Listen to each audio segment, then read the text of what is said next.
మింటూ ఏంటి పొద్దున్నే లేవగానే పాచిముఖం పెట్టుకొని టీవీ చూస్తున్నావు? ముఖం కట్టుకోవా? బ్రష్ చేసుకోపో, స్నానం చేయవా? దీపం పెట్టాలి, వెళ్ళు. అక్క చేస్తుంది. అక్క కాదు, నువ్వు చెయ్యి. నువ్వు చిన్నపిల్లడివి కదా, నువ్వు చెయ్యాలి. ఇప్పుడు చేయిపో. ఆమె ఎంత బరువు మోసుకొని వస్తుంటే నువ్వు ఇక్కడ కూర్చొని చూస్తున్నావేంటి? వెళ్ళు. ఆమె దగ్గర బ్యాగ్ పట్టుకో. బరువు మగపిల్లోడివి, ఆ మాత్రం చేయలేవా? మోస్తలే అమ్మ. ఓ వెళ్ళు, మగపిల్లోడివి నువ్వు, ఆడపిల్ల. పో, నాడు చేయి తీసుకోపో. ఇంత బరువు బ్యాగ్ మోసుకొస్తుంది.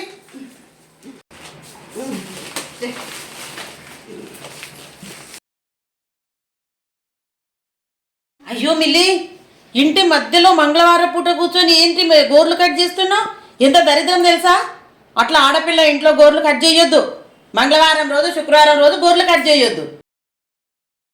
అబ్బబ్బబ్బబ్బా, ఏంటమ్మా సాయంత్రం పూట జుట్టు ఇర పోసుకొని ఇట్లా కూర్చున్నావేంటి ఇంట్లో? ఇంటి మధ్యలో దయ్యంలాగా. జుట్టేసుకోపో. ఆడపిల్లలు ఎట్లుండాలి? వెళ్ళి జుట్టేసుకో.